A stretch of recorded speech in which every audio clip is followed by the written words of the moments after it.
Idaho starting next year. And my father was one of the first scoutmasters in Salmon, Idaho.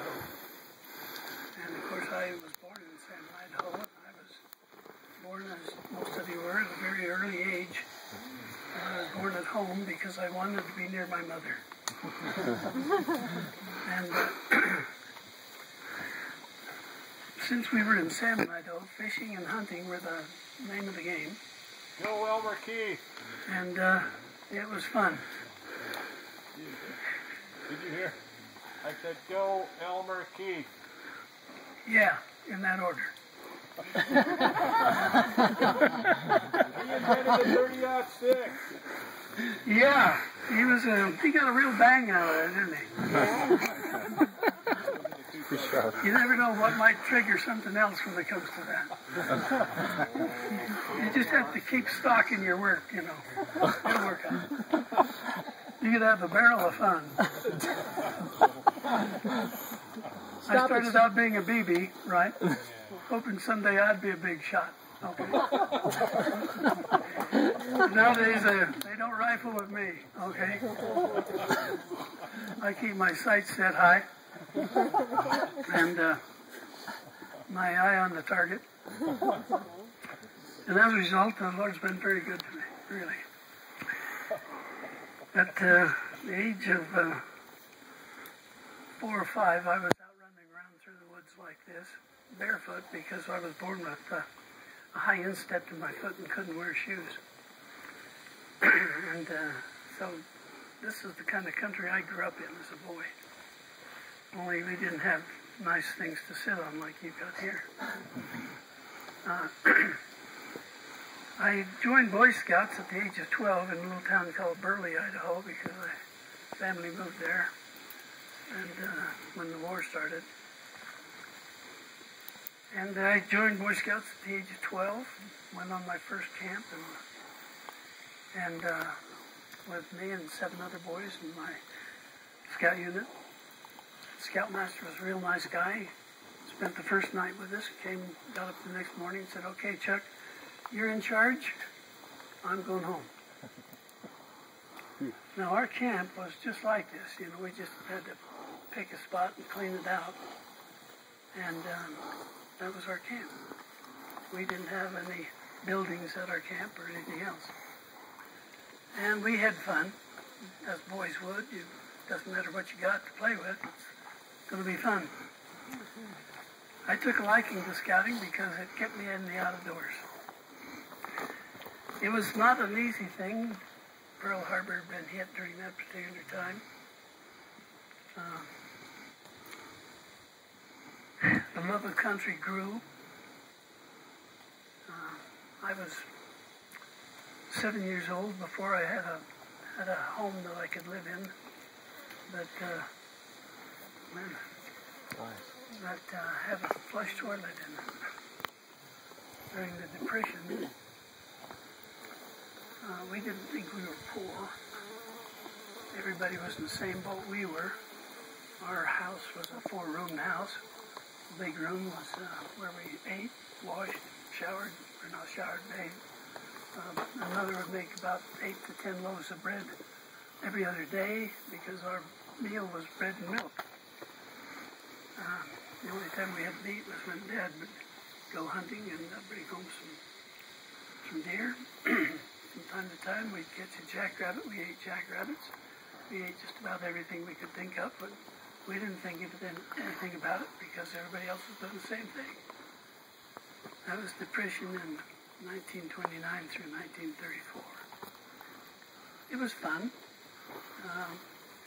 We slept outside most of the time. I had 2 older brothers and I had 3 older sisters. And the girls got to stay in the house and the boys had to move outside. We had a big canvas tarp we put over us if it rained or snowed. And we slept out under the trees. We didn't think anything about it. That was from the Depression, and then came the war. Everything started happening. Things started moving. Rationing kept us, so Boy Scouts was the easiest thing go places and do things with. I love the mountains. So in Burley, Idaho, we had 2 mountains right behind us. And I've been all over those mountains. A lot of things happened then. Scouting was entirely different than it is now. Scouting was basically the what would be called the first class requirements. And everybody had to do everything by hand. We didn't have tools like you have nowadays, chainsaws and things of that nature. And all of our camping equipment we had to make with twine and wood. And so we built a lot of things. We built our own tables to eat off from. We built our own benches to sit on. And so as a result, I look back at those times and I say, you know, that was probably the greatest time in my life, because I learned how to do things out of what we would look at now as practically nothing. But scouting, that was the whole idea of doing things, keeping busy, and being creative. When the scoutmaster said, "You're in charge," I thought that was okay. I thought that was normal, I guess. I didn't know any different. I was only 12 years old. So me and the boys had a good time. You know, we flunked all of the inspection tests because we couldn't keep our fingernails clean. And the friendly scoutmaster from the other troop came over one day and he said, "Let me help you." And that day I appreciated what a good scoutmaster is all about. And he taught me an awful lot about leadership as well as scouting skills. Well, the following year the same thing happened. Only this time I'm up at in the Sawtooth area, Mount Boulder, just out of Sun Valley ways, about 30 miles. And new scoutmaster. But the same thing happened. First day, came in. He said, "I'm going home, you're in charge." So, I had experience with this before, so me and the boys had a lot of fun. Caught some fish, went fishing, went swimming in the Lost River, just had a ball. But that was interesting. The war was still going on. We had to ration gas. Sugar was rationed. Thank heavens for the farmers around our neighborhood that gave up their gas coupons so that we could go to camp. But we had fun, we enjoyed it. We're back up in the mountains again. But the war was still going on. We got the news reports all the time on the radio. We listened intently to what's going on. A lot of things happening in the world. This was supposed to be a war that ended all war. It didn't, as you well know. But that was a good generation. It was kind of interesting and fun. We found out what it's like to participate in the war as scouting. I earned, as a boy of 14, the Eisenhower Medal for collecting 1 ton of scrap metal for the war effort. And well, I brought it today, but it's a little wore out. I still have it, but it's a little bit dirty and not quite as fuzzy as it used to be. But those are the kinds of things that affected my life and gave me an interest in the things that I started out to do in my life. And I look back and I say, now as an adult, can I create that same type of an environment for the kids today? That's what it's really all about, scouting. Well, let's move on to the baby boomers. This was some things happening. Race riots going on. The Kennedys were president and his brother was attorney general. They didn't do much to stop the race riots. They kind of let them continue. And of course you know what happened to them.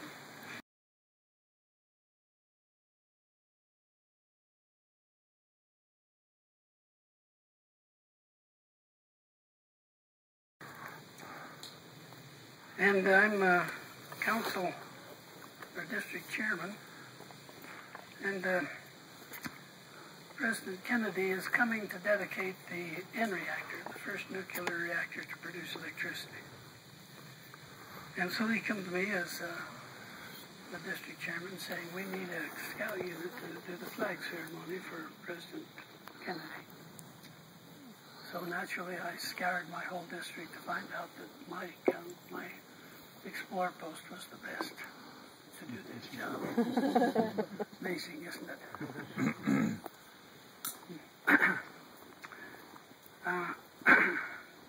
So we were honored. My boss and his boss came to me and said, how come you get invited to go to this big presidential situation? And we didn't get any invitations. What's going on? So I said, scouting. Scouting opens the doors for a lot of things in a lot of ways. Things that you normally wouldn't think would happen. Okay. Well, after the ceremonies are all over, who comes down off the stand but President Kennedy, and he shakes hands with all of my boys. Okay. And I just happened to be in line with the boys. So I got to shake President Kennedy's hand. He does have the charisma that everybody said he had. He was very, very easy to get to know. The boys loved the opportunity to have had work with him. Well, a lot of things happened. Computers came about in that day and age. The first commercial computer ever built by IBM came to the Hanford plant. We used it to calculate the operating limits of the atomic reactors, of which we had 7 reactors, in order to cook uranium into plutonium. Well, when the computer got there, they said, who would like to be interested in working with a computer? And they put out a bulletin through the General Electric News. So I applied for one of the jobs. I was at the time project manager of the cost for the General Electric company at Hanford. And I offered to go in to work at the computer. So I worked with the first commercial computer ever built by IBM. And you'll say, what does that got to do with scouting? It has an awful lot to do. I'll explain a little bit later. But that computer would not fit. Well, you've been in the lodge or you've seen the lodge, it wouldn't fit in that lodge. And we had 4K of memory. And we were in 7th heaven. My job was to build a payroll system for 8,000 employees for the General Electric company there at Hanford for their payroll. And there's a lot of stories with that, but there's a lot of things that were happening. Airplanes were turning out, submarines were being turned out, tanks were being turned out, and America began its rise in the world. You can't imagine how all of the world felt when the United States entered World War II. I don't think there are books that can be written to express the feelings that the American people had when they went to work. It was the American tanks that stopped Rommel. It was the American planes that stopped the Luftwaffe. It was the American men, American generals, who literally helped in every way win that war. And we were fighting 2 battles at the time, the Japanese and the Germans. That war was just really united our country, and you couldn't pass a flag without saluting it if you were a scout or a soldier. That's how strong patriotism was. And that's, I think, why they call it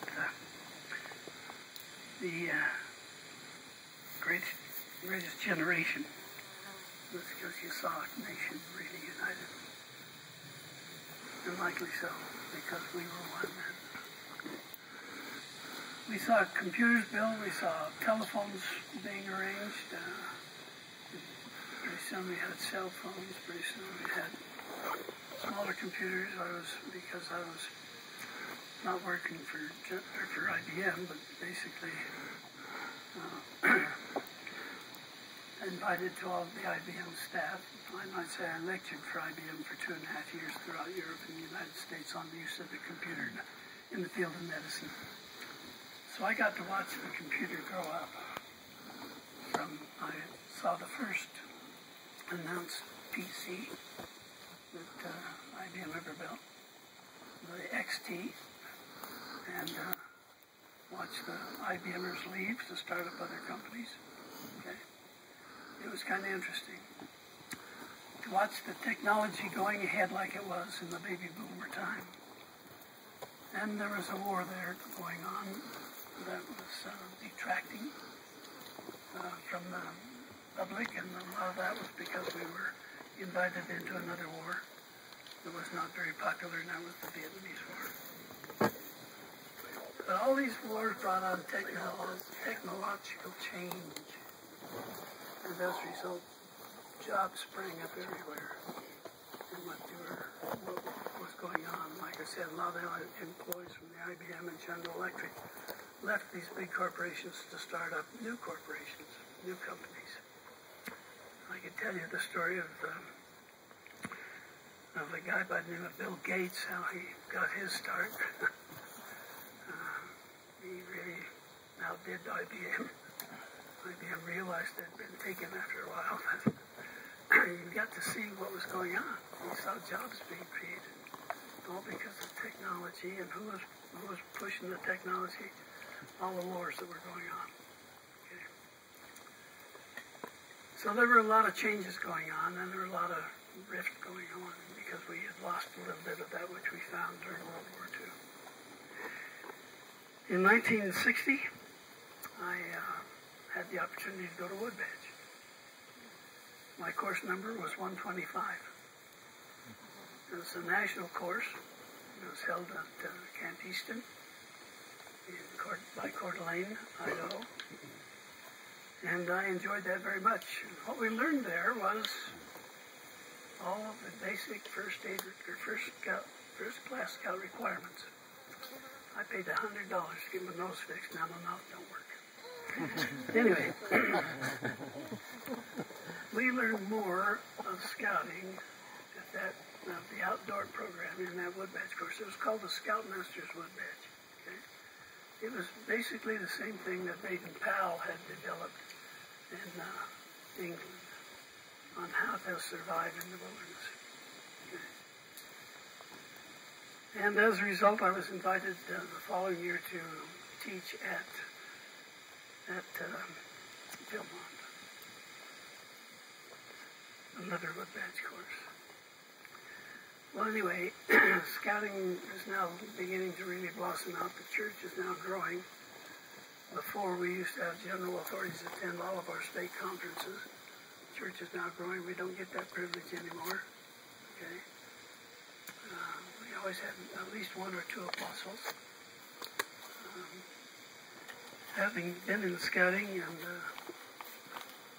worked with a lot of the general authorities at that time was interesting and fun. So I learned an awful lot more about the growth of the church as well as I did the growth of the scouting and the growth of our nation. 1965, I was asked to be on a course back in Washington State. And who would you believe, a guy by the name of Bill Birch was coming as a member of the course. Maybe some of you have heard of him. He was a funny guy. He had a knife in his hand. He was carving little pieces of wood all the time. Well, I found out he was LDS. So since I was the only LDS staffer, and he was the only LDS in the course, we became quite good buddies. And as a result, I had the privilege of working with Bill for about 38 years. And every time we'd meet, he'd say, if we're going to talk, we're going to carve. That's how I learned how to.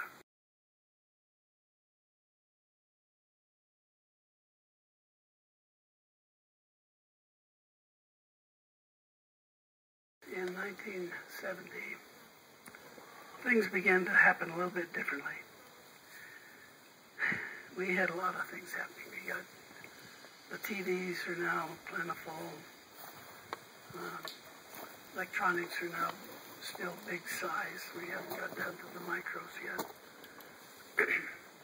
And as a result, news came about as a result of television.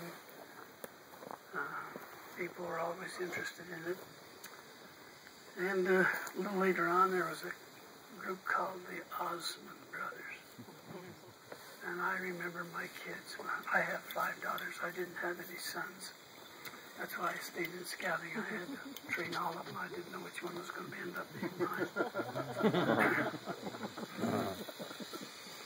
So anyway, they got the Osmonds, and I thought that was really neat. The eldest people were getting some attention, as well as they were pretty good. And as fate would have it, I moved into Provo, and I said, I never want to live in Utah with all those Jack Mormons. But now that I am one, it's okay, all right? But lo and behold, who do I move in by? The Osmonds. So I got to know them pretty well. Here, my kids are idolizing them. Now they're all grown up and everything. And I'm called to be a bishop on campus. Wayne Osmond is my second counselor and my bishop. I tell you that story because it gives you an idea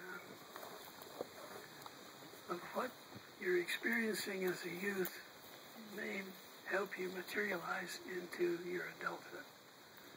I've got another story similar with Kennedy.